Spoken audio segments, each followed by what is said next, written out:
อ่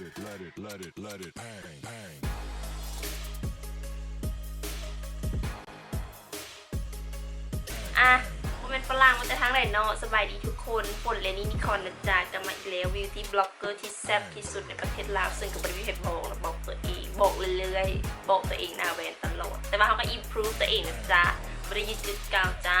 วันนี้แกมาแบบบรรลุแบบใส่โฟเปลี่ยนตัวเองเป็นฝรั่งพยายามเปลี่ยนให้สุดเบ้าหน้าได้ซ้ำนี้แหละสุดที่สุดพยายามหลายเนาะก็เพราะว่ามีลูกเพจเนาะก็โผล่มาแบบว่าจะเห็นได้แต่งลูกสายฝนนู่นนี่นั่นแล้วก็ทางมีคอมเมนต์ใน YouTube เนาะแต่ว่า1 คอมเมนต์แต่ว่าเป็นอย่างเนาะ1 คอมเมนต์กับแต่งเนาะบริใจดำบริใจเละจากจังไหนเขาก็แต่งมาแล้วบอกว่าแบบจะฝรั่งขนาดใดบอกว่าสิแบบโปะซาใจโบเนาะคันว่าซาใจกับคอมเมนต์บอกซาใจกับคอมเมนต์บอกซอพยายามให้มันกว่าเก่าคันแรกในกะยาเนาะกะอยากพูดว่าแต่งลุคนี้จังใดเปลี่ยนจากแบบหน้าบานๆให้มันเป็นแบบฝรั่งอินสตาแกรมเมอร์แบบสวยแซ่บจังสีได้จังใดกะเซิร์นเนาะเซิร์นเบิ้งนะจ๊ะก็จะมาลงเบสก่อนเนาะ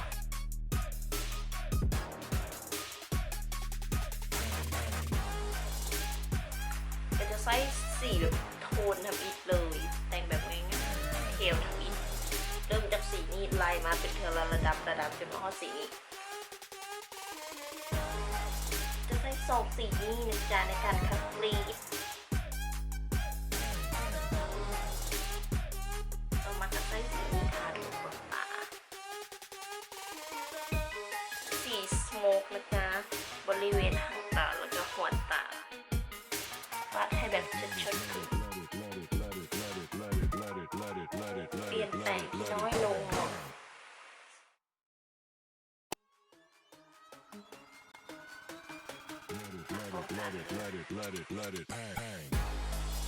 แล้วก็จะเอาคอนซีลเลอร์นะจ๊ะทาใส่บริเวณกลางตา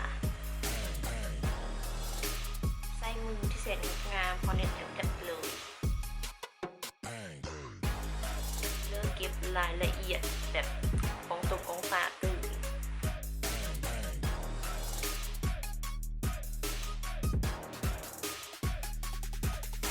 ก็จะกลับมาใช้สีนี้เนาะในการทากลางตาใส่แป้งน้อยๆในการทาสีบนทางกลางเลยให้ซื้อกับแบบทางเทิงที่เขาทาไว้เก็บรายละเอียดโดยการใช้สีกับเบลนด์เขียนเป็นลายนิ้วเขียนอายไลเนอร์เลยต้องแบบเฉียว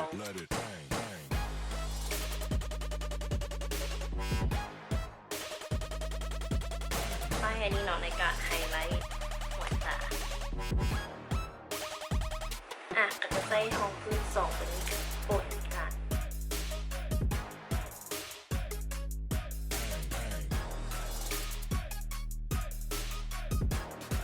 ทองพื้นเนาะจะใส่แป้งกันเกลี่ยแป้งม็อกกิ้งใส่พันคอนทัวร์เดิมสีเดิม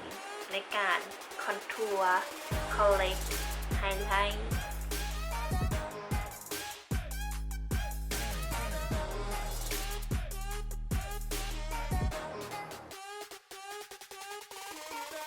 อยากมีความแบบอยากได้คางบุกเนาะมันจะเต็มไปใส่แป้งในการเกลี่ยเลย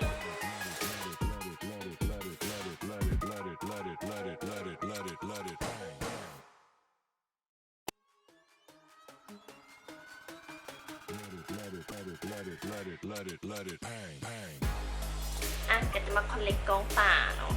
แต่ตัวนี้คอนซีลเลอร์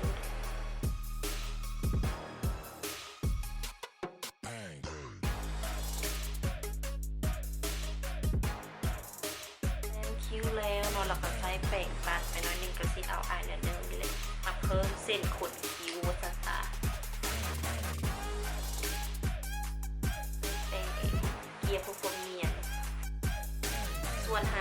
แล้วแต่ความสะดวกของไผ่มันเนาะว่าจะเขียนยาวสำหรับยักยาวไปฮอดขมับกันไปเลยให้คอนซีลเลอร์คือเก่านะจ๊ะในการตัดขอบคิ้วให้คมเป๊ะ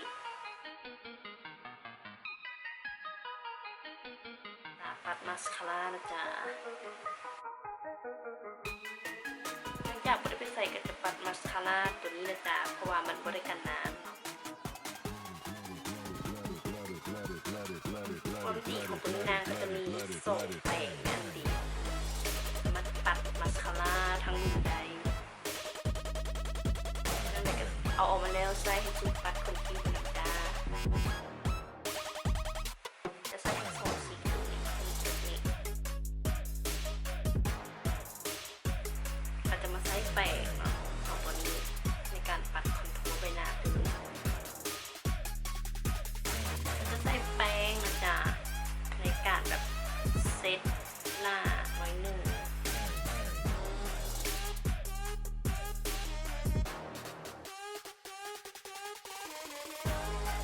ทะเลตัวนี้ของทาลงวาวนิดนึงก็จะใส่ไฮไลท์เนาะไฮไลท์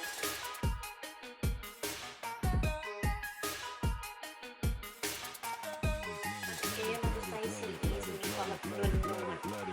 คนจะสีนิดหน่อยนึงจะเป็นสีบรอนซ์ปัดเราเสร็จไว้ในอกก่อนจะไปใส่วิกเราก็จะเอาพาเลตตัวนี้แหละเขาจะเอาสองสีนี้ในการปิดสีผม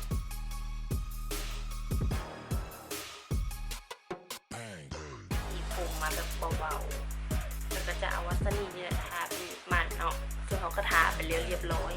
อ่ะเอาเบอร์นิซาดี้302ซึ่งมีความแบบว่าธรรมชาติเบาๆเดี๋ยวเอาเป็นเบอร์นี้001อ่ะก็จะทาลิปสติกตัวนี้นะจ๊ะรูปเลยกายขอบปากนิดนึงอ่ะเพิ่มความแบบว่าปากตุยเข้าไปอีกเนาะกับตัวนี้ Touch in Soul เป็นเมทัลลิกอิดโบยเอาสีอ่อนนะจ๊ะทาไปเลยก็ต้องมาใส่เซตติ้งสเปรย์เนาะอันนี้จะเป็นสูตรนิ้วนี้นะจ๊ะให้ดูแบบช้ำๆเลยอ่ะเดี๋ยวขอไปติดวิกก่อนค่ะไปใส่วิกมันเรียบร้อยที่ทีเขาเป็นวิกตะข่ายเนาะใส่แล้วก็เนียนอยู่แล้วแต่ว่าไม่อยากติดกาวสั้นๆก็เลยใส่อันนี้โปะไปใส่หมวกโปะไปง่ายดี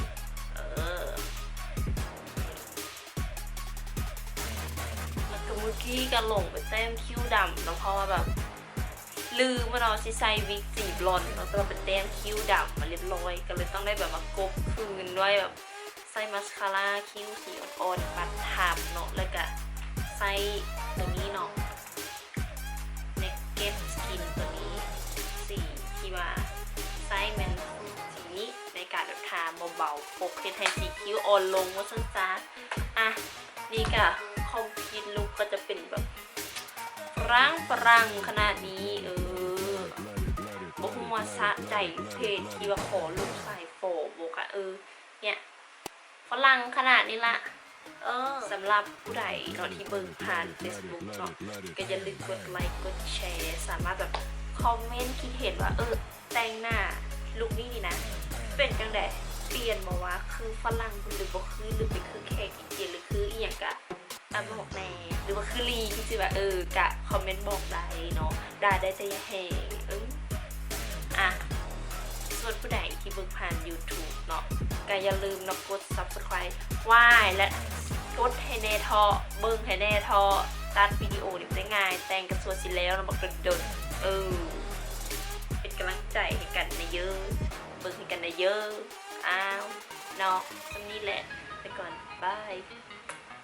หน้าอยากได้ลูกใดก็คอมเมนต์บอกแชร์บอกก็ดีคอมเมนต์บอกก็ได้บุกผู้สิ่งอย่างก็โพสต์บอกเลยก็ได้นะบุกเป็นอย่างเพจเขาเป็นเพจสาธารณะเนาะไปละฝากไว้เท่านี้แหละบาย